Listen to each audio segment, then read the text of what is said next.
네, 여러분 잘 지내고 있죠? 이제 코로나 바이러스가 이제 한국에서는 점점 이제 사그러들고 있는 추세예요. 물론 지금 방심을 풀어서는 안 되지만 그래도 희망적이죠. 그러나 이제 전 세계적으로 이제 눈을 들여다 보면은 아직 심각하죠. 그래서 우리나라뿐만 아니라 이 전 세계의 코로나 바이러스가 이제 속히 사라질 수 있도록 우리 계속 기도 멈추지 말고 해 나갔으면 좋겠어요. 그리고 우리도 조만간 다시 만나서 이제 예배드리고 즐거운 시간도 함께 보낼 거거든요. 그때까지 몸도 마음도 여러분의 믿음도 건강하게 잘 지키면 좋겠습니다. 자, 오늘 우리 함께 나눌 하나님의 말씀은 에스겔 43장 1절로 9절 말씀인데요. 그 중에 한 절만 같이 읽어볼 거예요. 자, 2절 함께 읽겠습니다. 시작. 이스라엘 하나님의 영광이 동쪽에서부터 오는데 하나님의 음성이 많은 물소리 같고 땅은 그 영광으로 말미암아 빛나니. 아멘. 영원히 함께 살아요 라는 제목으로 함께 하나님 말씀 나눌게요. 사랑하는 사람이 있으면 이제 늘 함께 하고 싶죠. 여러분의 엄마와 아빠도 물론 지금은 그렇게 안 보일 수도 있는데 영원히 함께 살자고 약속한 사이거든요. 아주 사랑하는 사이는 언제나 어디서나 늘 함께 하고 싶어 하죠. 그런데 이제 성경을 보니까 하나님과 우리 사이가 마치 그렇다고 기록이 되어 있어요. 마치 부부가 서로 사랑해서 영원히 함께 살고 싶어 하는 것처럼 하나님과 우리도 서로를 사랑하며 영원히 함께 살 거라고 성경은 기록하고 있어요. 그래서 하나님은 이 온 세상을 지은 날부터 에덴 동산에서 이 아담과 하와와 함께 지내셨어요. 그리고 그때부터 지금까지, 그리고 앞으로도 하나님은 당신의 자녀들과 늘 함께 하기를 원하시는 분이세요. 하나님은 언제나 당신의 자녀들을 진심으로 사랑하시는 분이죠. 그러나 사람들의 마음은 좀 달랐어요. 사람에게도 물론 하나님과 함께 살고 싶은 마음이 좀 있긴 했는데 설령 그 마음이 조금 있더라도 하나님처럼 진심이거나 순수한 마음이 아니었던 거예요. 조건적이고 위선적인 마음이 더 컸어요. 조건적이라는 말은 뭐냐면 하나님이 나한테 좋은 걸 주면은 그때 나도 사랑할 거야. 마치 알라딘에 나오는 이 요술램프 지니처럼 하나님을 우리 소원을 들어주는 분으로 이해하고 그분을 따랐던 거예요. 하나님이 자기에게 좋은 것을 주시면 그때 비로소 나는 하나님을 사랑할 겁니다. 이게 바로 조건적인 사랑이죠. 그리고 위선적이라는 말은 뭐냐면 겉으로는 나 하나님 사랑해, 나 하나님 믿어 말은 하면서 속으로는 에이 내가 뭘 믿어, 나는 나를 믿어, 나는 하나님 말고 다른 걸 믿어, 이렇게 말하는 거예요. 하나님 사랑해요 말하면서 속은 다른 것을 사랑하는 것, 그것을 바로 겉과 속이 다른 위선적이라고 말을 하죠. 하나님의 사랑은 진실하고 또 순수하고 진심인데 반해 사람의 사랑은 이렇게 조건적이고 위선적일 때가 참 많다는 거예요. 사람은 자꾸 하나님 곁을 떠나려고 하고 하나님을 이용해 먹으려고 하고 또 하나님을 외면하기도 하는 거죠. 하나님과 함께 사는 것, 하나님과 함께 있는 것이 곧 천국이고 세상에서 가장 행복한 것인데 이 죄로 엉망이 된 사람들은 이 사실을 자꾸 잊어버리고 외면하려고 하는 거예요. 하나님 말고 돈이랑 사는 것이 더 행복합니다. 하나님 말씀대로 사는 거 피곤하잖아요. 그냥 내 생각대로 살래요. 하나님, 그냥 하나님 말씀 말고 내가 그냥 좋아하는 것만 하면서 살아가면 안 될까요? 그게 행복인 것 같아요. 이렇게 생각하며 살았던 거예요. 사람들은 계속해서 하나님을 무시하고 심지어 하나님을 조롱하기도 하고 사람들이 자꾸 하나님을 떠나는 일들이 일어났던 거예요. 여러분, 그러다 결국 어떤 일이 일어났냐면 하나님이 사람을 떠나는 일이 일어났어요.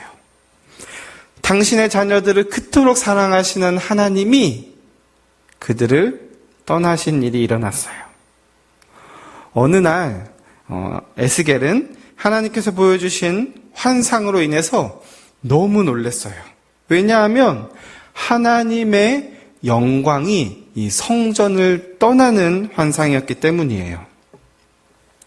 하나님의 영광이 성전을 떠났다는 말이 뭔 줄 알아요? 한마디로 하나님이 이스라엘을, 하나님이 당신의 자녀들 곁을 떠나버리셨다라는 말이에요.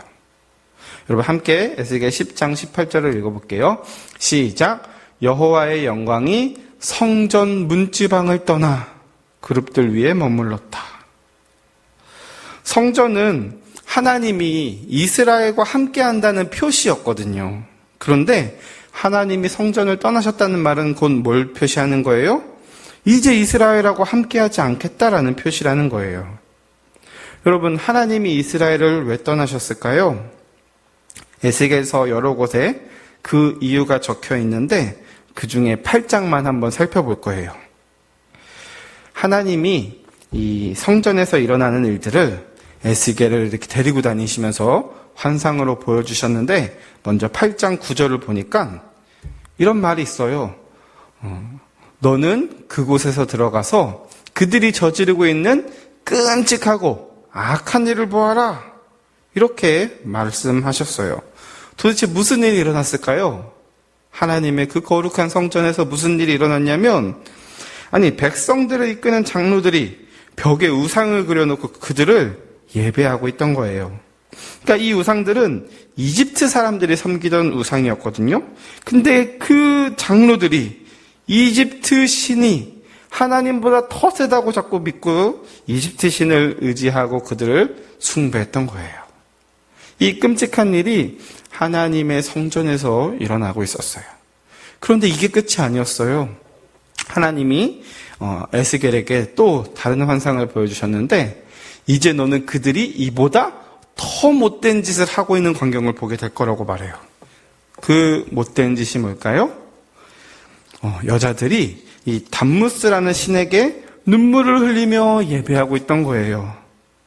담무스 신은 풍요의 신이라고 불렸는데 봄에 비를 내리고 여름에는 깨꼬닥 죽어버려요. 그러니까 여자들은 이 죽은 담무스가 돌아오기를 바라면서 막 눈물을 흘리고 있었던 거예요. 그녀들은 하나님보다 이 담무스 신을 더 사랑하고 더 의지했어요. 그런데 여기서 또 끝이 아니에요. 하나님이 에스겔에게 또 다른 환상을 보여주셨는데 사람아, 이것을 봤느냐? 여기까지만 해도 아주 기가 찬데 이제 이보다 더 역겨운 광경. 얼마나 하나님 보시기에 불편했으면 역겹다는 말까지 사용을 하신 거예요. 도대체 무슨 일이 일어났을까요? 이스라엘 백성들이 성전을 등진 채 동쪽을 바라보며 태양한테 절을 하고 있는 거예요. 성전에 들어가는 입구가 여러분 동쪽이거든요. 근데 동쪽을 향하여 태양신에게 절을 했다는 것, 하나님께 등을 돌리며 하나님을 배신했다는 말인 거예요. 여러분, 이처럼 이스라엘 백성들은 하나님을 섬기는 척하면서 자꾸 우상들을 섬겼어요. 그들은 하나님이 자기들이 원하는 것을 주지 않으실 때 그때 바로 하나님을 배신하고 다른 우상들을 섬겼던 거예요. 게다가 이 장면들이 일어난 곳이 어디예요? 바로 하나님의 성전이었던 거예요. 여러분, 하나님 속이 너무 상하셨겠죠. 하나님이 이스라엘 백성들을 얼마나 사랑하셨는데 이집트에서 노예로 살고 있던 그들을 구원해 주시고 홍해를 갈라서 건너게 해주시고 광야에서 물과 또 만나와 메추라기도 주시고 게다가 젖과 꿀이 흐르는 가나안 땅까지 주셨잖아요. 그리고 그들과 함께 산다는 의미로 성전까지 짓게 하셨는데 말이에요. 그런데 이스라엘은 하나님을 하나님으로 인정하지 않고 우상을 하나님으로 섬기며 살았던 거예요. 하나님과 함께 살려고 하지 않고 자꾸 자기 집에 다른 우상을 데려와서 하나님을 쫓아내고 그 우상들과 함께 살았던 거예요. 그래서 하나님은 결국 집을 떠나시기로 하신 거죠. 하나님이 성전을 떠나시며 이스라엘 백성들, 자기 백성들을 떠나셨어요. 그토록 사랑하던 집을, 그토록 사랑하던 가족들을 떠나셨어요. 여러분, 하나님은 영영 이스라엘 백성들 곁을 떠나셨을까요? 그들을 버리셨을까요? 에스겔 43장을 보니 하나님이 떠나신 이유는 그들을 버리려고 하신 것이 아니라 그들을 돌이키려고, 그들을 변화시키려고 떠나셨던 거예요. 하나님께서 이 성전을 떠나신 동안 이스라엘 백성들이 하나님이 얼마나 소중한지, 또 내가 얼마나 큰 잘못을 저질렀는지 깨닫기를 원하셨어요. 그래서 하나님이 제일 소중해요. 하나님과 함께 살고 싶어요. 이렇게 고백하게 하시려고 하셨던 거예요. 그리고 에스겔 43장에서 하나님이 다시 성전으로, 다시 이스라엘 백성들 곁으로 돌아오시는 환상을 에스겔에게 보여주신 거죠. 우리 43장 4절을 함께 읽어볼게요. 시작. 여호와의 영광이 동쪽 문을 거쳐 성전으로 들어갔다. 하나님이 다시 이스라엘, 자기 백성들 곁으로 돌아오신 거예요. 그리고 하나님은 계속 배신하고 외면하고 하나님 곁을 떠나는 이스라엘 백성들에게 새로운 약속을 주셨어요.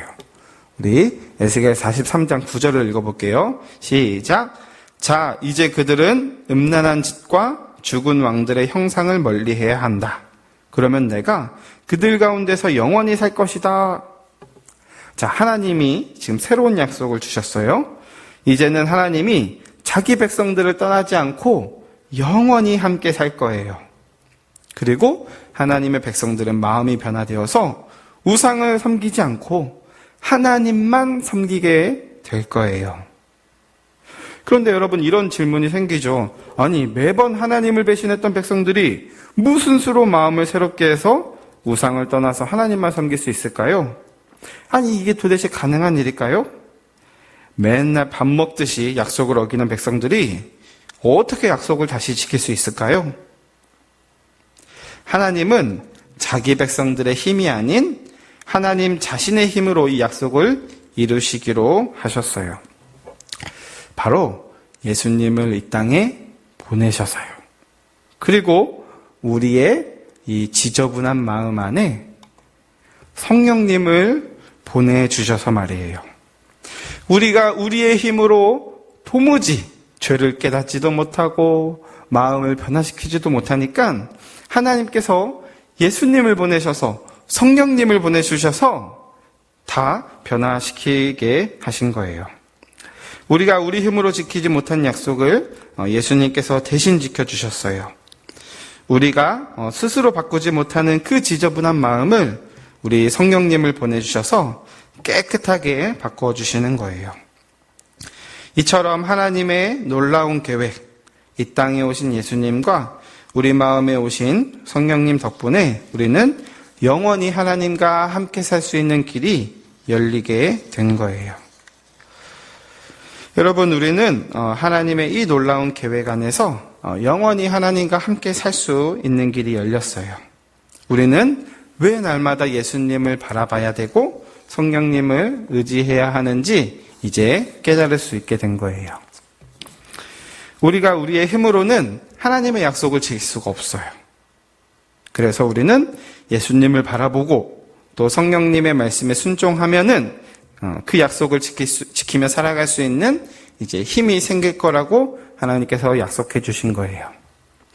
우리가 우리의 힘으로 지키지 못하는 약속을 예수님과 성령님의 은혜로, 사랑으로 지키며 살아갈 수 있는 길이 열리게 된 거예요. 우리 사랑하는 하늘교회 어린이부 친구들, 혹시 여러분 마음 안에 하나님보다 더 사랑하거나 더 의지하는 것이 있다면 성령님께 이렇게 도움을 구해보세요. 성령님, 제 마음에 하나님보다 더 사랑하거나 의지하는 것을 모두 없애주시고 오직 하나님만 사랑하고 하나님만 의지하며 살아갈 수 있도록 도와주세요. 저도 예수님처럼 오직 하나님만 높이고 하나님만 사랑하며 살아갈 수 있도록 도와주세요. 여러분, 이 약속의 말씀을 붙잡고 기도하면 분명히 하나님께서 저와 여러분을 도와주실 거예요. 우리와 영원히 함께 살 것을 약속하시고 반드시 그 약속을 지키실 우리 하나님과 함께 한 주도 힘차게 보내길 바라요. 우리 다음 주에 만나요.